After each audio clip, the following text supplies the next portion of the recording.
He's a writer, he's a director, he's a producer. And one of the things he wrote, you could win a lot of bar bets with this. He wrote Straight Outta Compton, which was a seminal film, I'd argue. We'll talk to him about that film and more. Leigh Savidge, everybody. Come on, Leigh. I say you could win a lot of bar bets. Yeah, you got to. I know it's kind of funky. I say you can win a lot of bar bets because you don't expect that a movie that has that kind of grittiness and authenticity from the street was written by not only a white guy, but also kind of there's nothing about you that suggests you're a street, that you're from the street, and yet that movie is utter authenticity. Talk to me about Straight Outta Compton right out of the chute, and then we'll get on to some other stuff. Well, it's I had gotten, first of all, to people ask, how the hell did you get involved with this? And I was a distributor first and foremost of building a black media company, and in 1998 decided to do the throw my hat in the ring, do the story of Death Row Records, and documentary came out of that called Welcome to Death Row, and which took 3 years to do. Was a crazy experience. It was sort of in the music industry at the time, and Tupac had just been gunned down.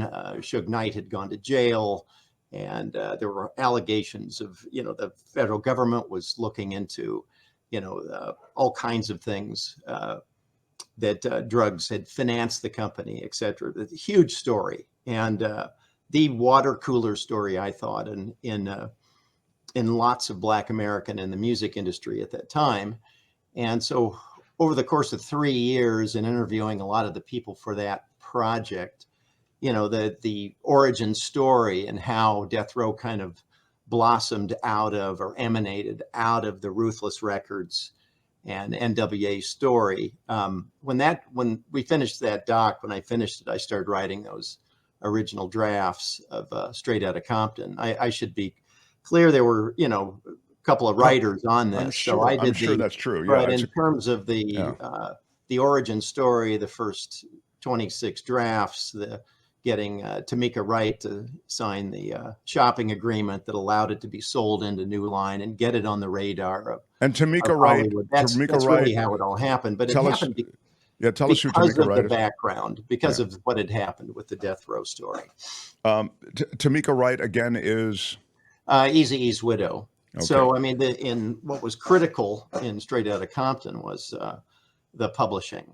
And it was a unique scenario because all of those, the Ruthless, a lot of the publishing for the Ruthless material was owned by Tamika. So she was the critical piece of the puzzle. You couldn't get the bat off the shoulder until you had in my case, a shopping agreement where she agreed to a draft of a script, and we took that package into the studio. And then of course, all this, 9 years of negotiation went on, before that movie actually got made, because it's enormously complicated. You had, when a lot of these stories, the people that are critical, that are still alive, they've got a lot of history with one another, a lot of, there's a lot of open anger. And I mean, to get Tamika and Ice Cube and Dr. Dre all in the same room and get them to agree on something, it took the will of Job. Did the world of hip hop and rap and this sort of music that came from that world of legitimate grievance with each other, I'm talking about, with that's really, well, you can speak to it in a second. I'll get to Tupac in a second, but this is an interesting window, and I feel as though maybe you're a good guide through all of it. Did that morph into something else more commercial and mainstream, or do those kinds of feuds that would go violent, did those still exist? Do those still exist? How has that world changed?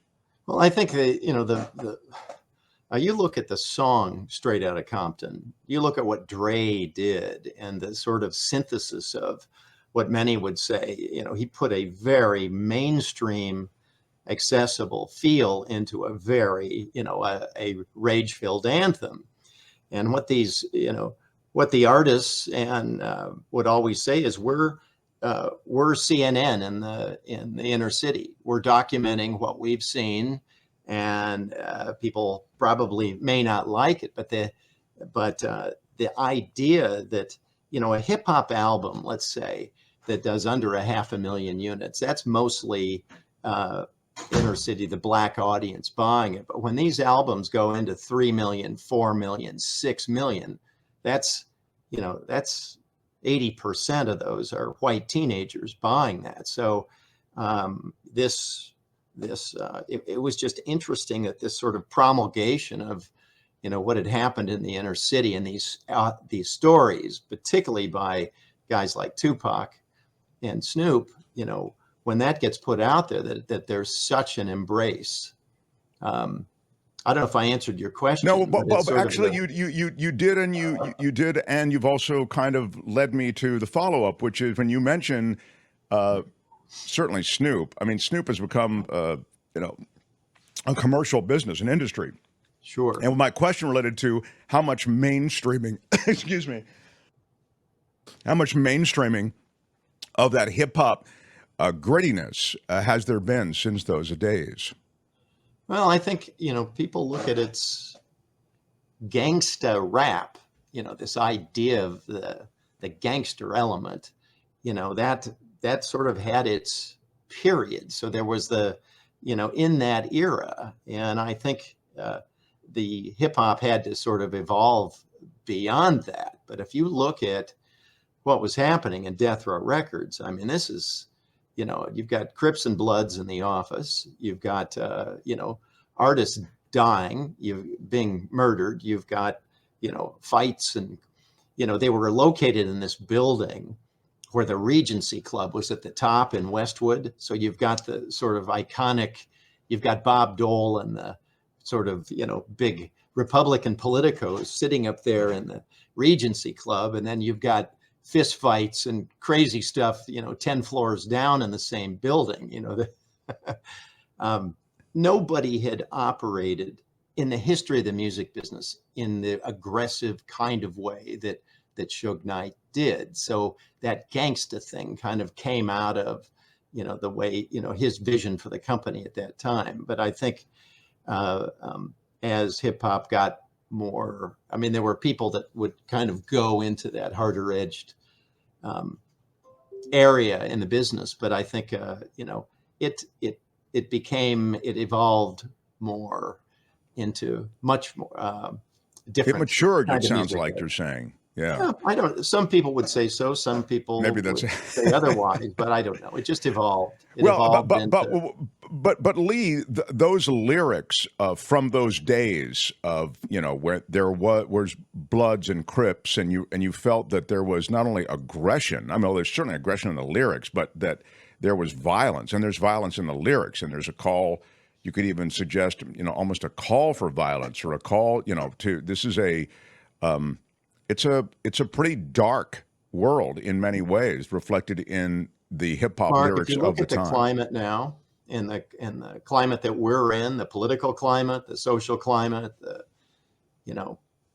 cancel culture, good or bad or whatever. I mean, you look at the songs on The Chronic, which was Dre's seminal album, which is really, what made Death Row and by proxy made Interscope Records, which was a failing entity at the time that just exploded.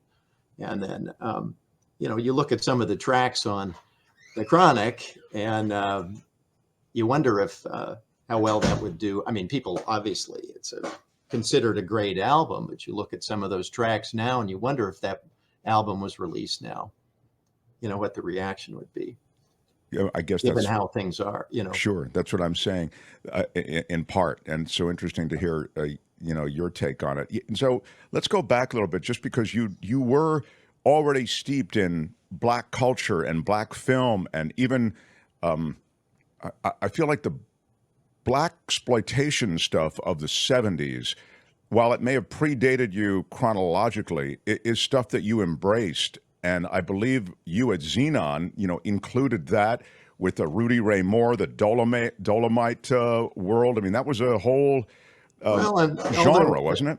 the hip hop guys all loved Rudy and loved his form of rapping and stuff. And in fact, a Rudy rap is in the Chronic, made it its way into the Chronic album. So yeah, I mean, I just was it. I saw an opportunity in the mid '80s, to go in and look at some of these filmmakers that had worked outside the studio system, that owned their own content, provide a distribution platform there and license. And so we got into business with Rudy, and we got into business with some other people. The Oprah's first miniseries, which was Women of Brewster Place. And we started looking at content that we could create. And we did, one with the first on Martin Luther King that was approved by the King Foundation. And that we followed that with Mahalia Jackson, which the great gospel singer. Great gospel singer. But, when we started to look at the death row story, that was a whole new kettle of fish. I mean, you got a federal investigation. You have to understand the level of fear that surrounded Death Row Records, after Suge Knight, during the time and after Suge Knight went to prison. I mean, the agencies, CAA and the big agencies, didn't want anything to do with anything connected with Death Row. Snoop had gone to No Limit Records, Master P, and I interviewed Master P at one point, and he went to see Suge in prison to be able to get Snoop formally released off Death Row. And Dre had left and basically given up his entire, stake in Death Row Records to go work with Jimmy Iovine and start a label called Aftermath. But it was just danger all around. I used to get phone calls where people would say, "I'm calling to see if you're still alive," and I just knew that if we could get to the finish line on this story, that this was one people were desperate to understand and know about. And, particularly the connection with a guy named Michael Harris, who was serving back-to-back sentences for federal drug trafficking and attempted murder, who had put some money, had flushed it through his, the guy that was handling his appeal for attempted murder, David Kenner. They were able to get some money put through his client trust account critically into the label, which helped finance the Chronic. And of course, I looked at this as Black Shakespeare, because, Kenner, who was handling Mike's appeal, would later go over and become Suge Knight's right-hand man, and they would team up to betray Michael during that time. And I should say now that Mike Harris is out. His sentence was eventually commuted by Trump, and he and Snoop now run the latest version of Death Row Records. So it's really kind of that's not it. It all came in an interesting way, came full circle. Is Mike Harris the guy who, in all of the fragments of stories that I've picked up, there was one story where there was literally so much money associated with some enterprise? I want to say it might have been pot or something they were selling. I don't know what something like that. But there was so much money that it filled like a studio apartment in New York City. Is that Harris I'm thinking of, or do you even know that story? Yeah, I mean, he has told me the story about when basically how the feds found the money. And there were two safe houses, one that had, I think, 25 million and another one that had 45. And it was just a dumb sort of weird scenario how they even found it. But it was literally cash, was it not, Leigh? Yes, it was. Yeah, it was stacked up. He was dealing directly with Tina Escobar, who was on certain transactions, who was Pablo's niece. But wow. The other way is to look at this and it's an important distinction. Some people say, well, it's not a distinction. I think it is he was really, building a series of legit businesses, and he was doing these giant kind of one-off drug deals, to partially finance. So he didn't view himself as is a drug dealer. He views himself as a businessman, and this was his way of obtaining financing for, all kinds of businesses, a limousine business and a hair salon, and he had 145 employees working for him. Oh, sure. No, it's a whole economy. I mean, look, I mean, in the 80s, the city of Miami was, I mean, if you look at, it's like, how does Suge Knight decide to go to Mike Harris, who's now in prison? He's ripped Dr. Dre out of Ruthless, and he started up there in Dick Griffey's studio there in North Hollywood, and they're recording, the Deep Cover soundtrack and later The Chronic. And they're running out of money, and Griffey's not going to put money into the deal, even though they're using his studio, and he feels like he's got a piece of it. So they go to Mike, whose street name was Harry O, and just that. But it's just fascinating, really, what happened. What I really cared about was the origin story, and how does something like this evolve to where this tiny label, suddenly releases 7 consecutive multi-platinum albums run by a, former bodyguard, who then gets into this sort of, I use the, if you're going to look at Shakespeare, I compare Suge Knight to Iago from Othello, who just becomes incredibly jealous of Dre, who's the Othello character in this. And his success, and there becomes this sort of battle for, who's the face of the label. I mean, you don't typically see, Clive Davis as the face of his label. It's his artists, but in this case, Suge Knight put himself out there in a very, demonstrative way when he's on the cover of the New York Times Magazine with Snoop and Dre on either side. Had Suge Knight managed, or had Suge Knight evolved to a different place, might he have avoided all of this stuff that was the result? God, all he had to do. I mean, after The Chronic, they followed up with Doggy Style, which Snoop's album, which debuts at #1, and then it just keeps going. So, I mean, really, at that point, if he'd just gotten his car and cruised his lowrider up and down Crenshaw Boulevard all day long, he could have just sat back and collected the money. It just wasn't his way of dealing. He really felt like we need to start living. This label needs to live the sort of stories that are emanating out of the music that we're creating. And I think that was you can imagine the kind of conversations that a guy like Jimmy Iovine is having with Snoop, or having with Suge, where he's like, just, dude, all you got to do is just chill out here. You don't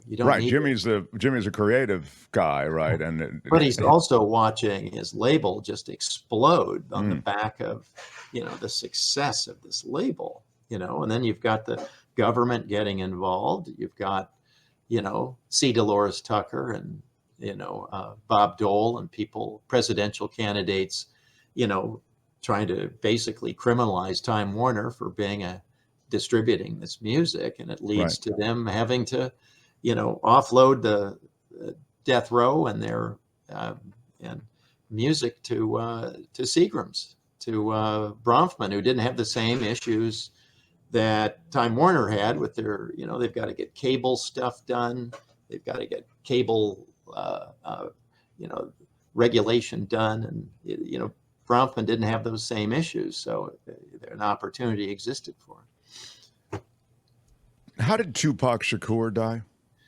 Well, I always theorized, and we're both friends with Chris Blatchford, who was the KCBS investigative reporter. And find the Fox 11, I think. Yeah.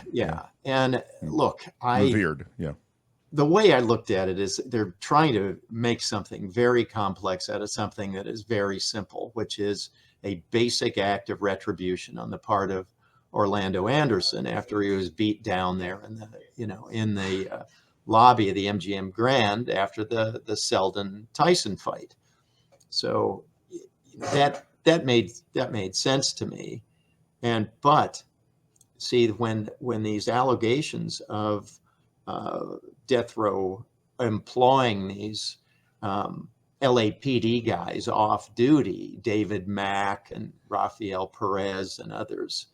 And there were allegations that they had been somehow involved in the murder of Biggie Smalls, 6 months later. Ben Bratton, the police chief at the time, said, we need to clear our name here. So they hired a guy named Greg Kading, who wrote a subsequent book called Murder Rap. That came out in 2011, and there was a documentary directed by Mike Dorsey called Murder Rap, the same name, that examined the whole scenario where Keefe D, who they've now arrested, basically admitted that, he helped orchestrate the retribution murder of Tupac. But, that it apparently, and they'd granted some level of immunity to Keefe D at that point. I don't know the extent of it really, but I mean, God, this is a decade or more ago. And then Kading releases his book, and then Murder Rap, the documentary, comes out, and then Keefe D has his own book called, I forget the name of it. I haven't read it. But where he basically admits his role. I mean, what happened is that Orlando Anderson, after he was beat up, he found Keefe, who was a, Crip shot caller in South Central, and told him what happened. And they said, well, there's payback. So they'd rented a white Cadillac, and they're cruising around because there was a rumor that Suge and Tupac were going to go to Suge's club 662 afterwards. And just by happenstance, really, they happened to be going the other, another direction, and they saw Suge's BMW, and they would have missed it completely. But Tupac was waving to fans outside, and that sort of, they were able to positive ID him, and so they pulled a U-turn and then came in on the inside lane, and Orlando Anderson shot across somebody else and killed Tupac. And what's interesting, Mark, is there were all these crazy kind of conspiracy theories. I mean, I had a period where I mentored a guy who was Tupac's eyes and ears towards the end of his life. He was he was a blood at that time, and a would-be artist for death row. And you heard all these stories of, well, he said that there was a rumor that Suge had taken Tupac and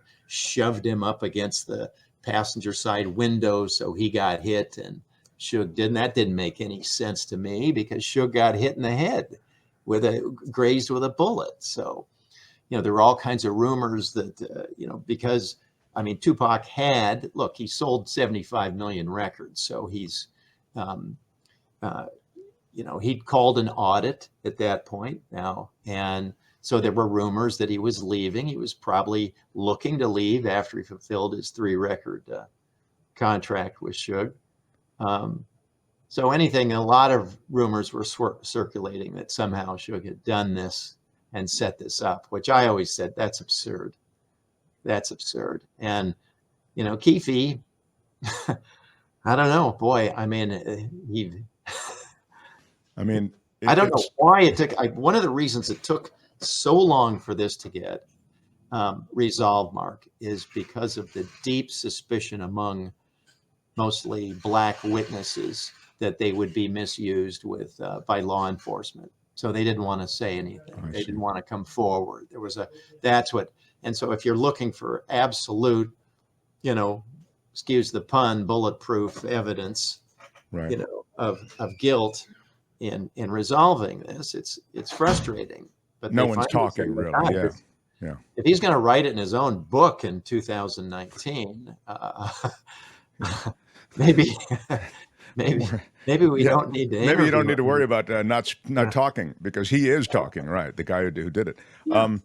It's weird though, because kind of and then I'll move on. And it's so cool to get a window on a lot of stuff that we just don't know a lot about. I certainly don't. But it's so interesting to see somebody who I would almost consider hip hop royalty, right? Tupac, succumb to this, street level violence. It's just there was no, at that time anyway, evolving past it. As you say, Suge Knight could have divorced himself from it once he got to a certain level. But it's amazing to me that a personality, a figure like Tupac, I mean, revered in that community as an artist, as I say, kind of hip hop royalty, that he could fall victim to this is extraordinary to me. I think you've got to look at what an extraordinarily complex guy Tupac is. Okay, raised by a mother who's a member of the Black Panther Party. At one time, attends a performing arts school in Baltimore where he meets Jada Pinkett, and he's like to a degree perceived as basically a kind of drama geek guy, and finds himself in this horrible situation in New York, before death row gets involved, where he's accused of rape, and there's this guy, Haitian Jack, who was apparently a participant in whatever happened that night at the Parker Meridian Hotel. And, it's when he's accused, he calls out Haitian Jack. He mentions something to A.J. Benza, I think, in the New York Post. And Haitian Jack didn't like that. And that's what, when Tupac showed up at that recording studio at the Quad Studios there in 94, and there were guys waiting for him with the guns, and he got shot and killed. Or shot and wounded. And then shortly thereafter is convicted of rape and goes to prison. So you have to look at the trajectory of this guy, the former drama geek. He's in prison now, and he's been dealing with some pretty heavy duty people in New York prior to that. I mean, even when the likes of Mike Tyson tell you shouldn't deal with this guy, Haitian Jack, most people would, when Tyson's telling you that, you probably want to take note of it. And so look, he's there, and he's forget exactly how long, but I mean, you've got Suge Knight coming, visiting in prison, got a napkin, and he'll give you, I'll pay your bail. Actually, it was Interscope that actually fronted the money to death row to pay the bail, and you get your freedom. And so he comes out, and there are all these sorts of wrong assumptions that happen because he was certain that Biggie Smalls set him up in that Quad Studios murder. No, it was actually Haitian Jack, who also had an affiliation and had done some record promotion for Puffy and for Biggie. So Tupac, could be wrong, and he was very, very wrong on the idea that this was that Puffy and Biggie were sort of behind what had happened at Quad Studios. But he brought that into Death Row Records, and Suge Knight fomented that. He said, yeah, because he knew it sells records. This controversy is we need it. It's whipping up interest and everything. So, they talk about you'd have. I mean, I heard one story about Tupac where he shows up in a powder blue Rolls Royce at the Peninsula Hotel and takes this very elegant, lawyer out to dinner, at maybe one of the, fancy restaurants in town or something, takes her home. And then, 2 hours later, he's hanging out with Bloods in the worst part of town. So, I mean, it's sort of the poles of existence in this guy's life. But at that, he did feel that, Death Row rescued him. And so he bought into a lot of that. And of course, then you had this conflict. Dr. Dre really did not like Tupac, did not like him. And the decision to bring him into the label was not something that Dr. Dre endorsed at all, which then starts this whole thing of, Tupac dissing Dre on radio shows and doing things saying he had nothing to do with the production of All Eyes on Me, which became the big album that came out So anyway, you're talking about a guy that lived in different worlds, Right. and tried to be authentic in every world that he chose to, be in. Yeah, and in a sense, he was authentic in the different worlds.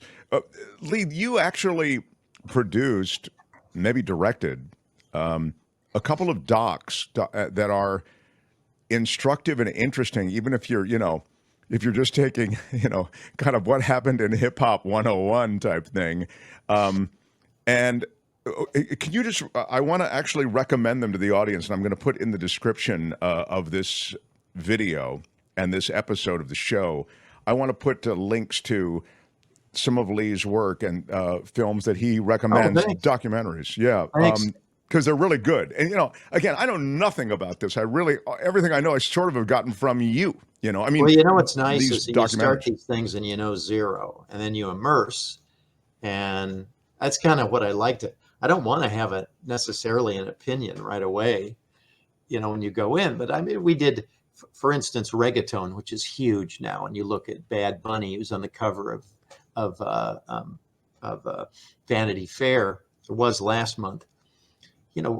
That story is crazy. It emanates out of Puerto Rico. It ends up being this alignment and synthesis of Black and Hispanic music together, and so we went and grabbed, we called it Straight Outta Puerto Rico, Reggaeton's Rough Road to Glory, which is, literally a music genre that in the beginning was banned by the Puerto Rican government there. And, because it was seen to be too, so filthy. But again, and these artists chronicling what they see in their environment and putting it into music. It really started as like a whole bootleg, just a whole bootleg process, and with artists kind of. So we have DJ Playero and Daddy Yankee and Dago Calderon and some of these, the early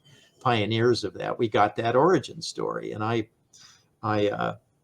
at the time I was in business with, Xenon's products were distributed by the Universal Music Group. And the president at that time, Jim Urey, said, "You've got to look at this reggaeton because it's going to be a wave." Now it had an early life, and then it seemed to peak and go, and there seemed to be it seemed to have flourished, and then it was on the backside of the peak, and now it's the resurgence. Am I wrong about that?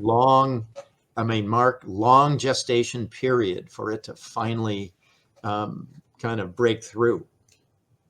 But again, what interests me was how these things start. Sure. What happened, how these things start. We did the first doc on Eminem. It was unauthorized. There was no way we were going to get the music at the time. But, we got to the family, and we got the origin of how that happened. It's called Eminem, AKA. And, so listen, will you get me the list of some of these docs that you guys have done? Sure. And we'll put them all in the description. Yeah. And for those who are interested, I think you can needle drop some of this stuff and really talking about the films, and get a sense of some of the cast of characters, then you get wrapped up in it. It really is wild how you get wrapped up in this world that you knew nothing about. So I've done it, and I recommend it. I haven't seen the Eminem thing. I want to see that, and probably some of the other stuff more recently I haven't seen as well. But Leigh, I'm out of time. I hope you'll come back and visit. And, absolutely. Thanks, Mark, for having me. Of course, absolutely. Really terrific, and I look forward to everything out of Xenon. You're good. Right. You're really quite a creative force. All right, Leigh Savidge, everybody. Bye, Leigh. Hi, it's Mark, and I thought that was great. Hit the notification bell. You'll know whenever there's a new video being dropped, and please subscribe to our channel to help us save the universe.